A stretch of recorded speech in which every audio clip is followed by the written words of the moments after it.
We found them. No, Ben, don't! They kiss, as if for the first time. They are both paler, both have muscles that have wasted from lack of use. Varric was always slightly more well-built, of course. Always had been. That was just how genetics worked. Even here, that is the case. Even in the slimness and waist, there is a certain way their hips line together that should be studied, if anyone would bother to do so. Listener, your charge is afraid of the erotic. Whether they protest or acquiesce, the human heart is so deeply afraid of the erotic. Almost as much as they are afraid of the absence of noise, the clear, vast nothingness where no noise is present. Not a vacuum, but a place without chaos or refreshment. There is no absence of noise here. There is breath, and almost as heavy, thought. Something that Varric has missed his whole life while in service to the Lady in Green. Our Lady in Green. He cups his lover's chin, gently. He is careful. She watches as the cracks begin to form in the stained glass, both that which surround the chapel building and that in the tomb of her worship altar. That which is surrounded by pillars and candles, not in intention originally for worship, but more as for sacrifice. The stained glass which she ordered crafted as she constructed the world made from her hubris and sins, a place to keep her own, a place to watch and study, yes, as she thought to do so, but also a place to influence, to cheapen and degrade. She did not just fall to trouble after eons of watching and training. She allowed herself to fall. There was no vague sauntering. This world, this dimension that exists both of time and where time is a lie, this profane lie, it begins to crumble and crack around her under its own pressure. She stole them, and now she has Ben within her grasp. Do something! Listen to me! Our Lady in Green is alone now, and her universe is already fallen. She is just now beginning to learn this as she crawls awake, taking all of the sacrifice and blood from the stilled earth deep within herself. She brings forth her own arms and fingers. They are talons, dripping black and green ichor. Poison ivy slings over her arm joints, creating the feeling of shoulder and shoulder blades.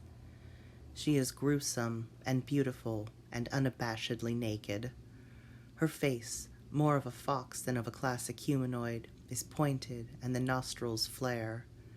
By the time she reaches the doorway, the breezeway, they have already gone and left nothing but a foul-smelling blank place, already beginning to move out of fear and bewilderment, but clinging to each other.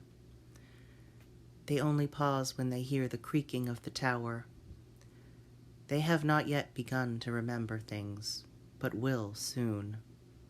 As the last of the stained glass cracks and a small piece shatters, the library door crashes open, and a light shines through that pierces the fuzziness of the world. Something is happening. There's a mirror in this cave! Ben, don't follow her! Ben!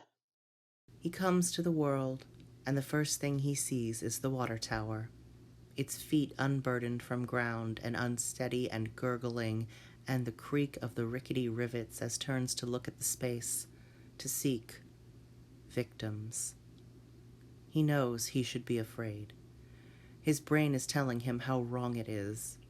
His brain, crazed and lonely and dark and barely human, is telling him this thing is wrong. This twisted metal thing skittering to life like some spidery metal hybrid larger than the moon itself. From their porches they watch, silent. One woman bleeds black from her eyes and then faints. She is unnoticed. At first, Julie struggles, unsure of what she should believe. She cannot think of a time when she knew them back in the other world. They were there, then they ran, then they returned, and now they stand before her, scooping up a brick and taking a spade to the shoulder, sinking down to one knee. still empty, still unknowing, still recognized but vacant, pushing back from the tilted position, leaping hard in a fluid motion and sending the old woman scattered into grandmother gong, her body absorbing the naked sound, the gong's power sending the two of them backwards as Julie staggers to her feet. It was always going to be here. This world began in blood, and so in blood shall it also end. Leave her. She's not worth your time. I'm not going to leave him in there. Let me go! There are demons to face. In some universes, they have other names. Of course, our nomenclature for trouble can include what some would call demons. In truth, trouble is merely the shadow. It is the shade. It is the darkness. It is more afraid of you than you are of it. The lovers arrive first. They were not always lovers in their world. They spent time and lives moving away. They crested and fell by the shore, found strength in others, and yet they were always attached. There was always the jovial nature, the shared glances, frivolity between them. They were forged in absence, and so, even when the heart is betrayed by another, by outside forces, by the thing which now carries another version of a bitter head, they are here, clinging to each other and confused. Edgar's eyes are milky white, and he cannot see. He has known only darkness. He remembers so little, barely the way to form a word in his mouth. The only thing he knows is the warmth of one temple pressed against his own. Varric's muscles remember something, though they know not what. They know only they want to protect this man wrapped in his arms. He is wasted away, but inside has not wasted. Inside is a deepness and a cool water with which to cleanse himself, if only he could remember. William Dorthall McConnelly ground glass until the day the stranger came to town. In the town records, it is his death that is noted then, the death of the second caravan of strangers, the death that brings the cast of shadows. She wrote that, as a warning. She wove a myth with her power at the center, her own gruesome sacrifice, taken from so many creation stories featuring sacrifice. The belief in her own myth made her strong. She knew Varric needed Edgar. She believed she could control it. The world, the fantasy.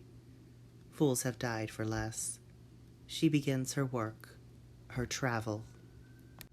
They begin to see it, Julie and the librarian, as they climb out of Mary Margrave's window. The tints of the window begin to turn. It seems like a trick of the light at first, as though the windows are being soaped up. But soon, it is undeniable. The strands of color, new stained glass, turns the windows brittle and yet hard as diamond. Julie nearly reaches up to touch one as the librarian slaps her hand away. "I will protect you," they say breathlessly, holding the spade now in their hand. "How?" "I must," they say with a shrug, the sound of something squelching, the sound of the earth moving.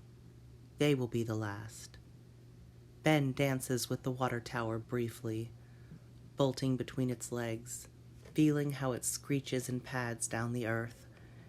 He throws himself against it until sweaty and feral and barely human, even less so than before.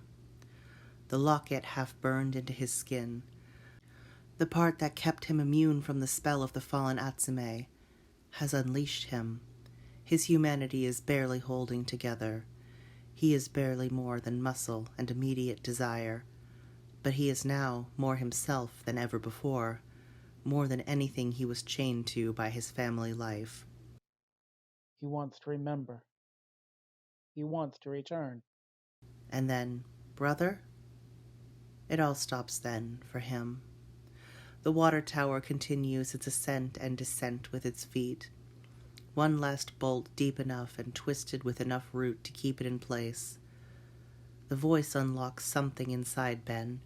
He knows it, and he stands, stands stock still and watches the space from whence the voice came, while steel beams tap dance around him. The air is nearly alive. It nearly shimmers. It bends against an arc of blue electricity that grows stronger. There are screams then.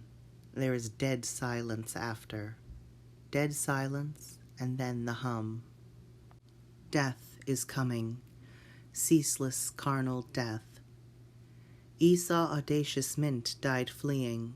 His is the name on the founder's stone, made from a mix of his own dried blood and the ring from his mother's hand, where she was found in the chapel as part of the first ritual sacrifice that the fallen one wrote. They all come to the stone. It is the center. There are 4 of them there, as there were in the beginning. Various states of knowing, of things they wish they knew, of things that haunt them. One is good. One is dutiful. One spent his life in shadow. One was addicted. One was afraid. One was trapped. He is 2 bodies and 1 heart now, half made by proxy. One will be welcomed home. One will be a champion. One understands now, more so than they ever could have before this. And Julie, the archer, has had more than enough.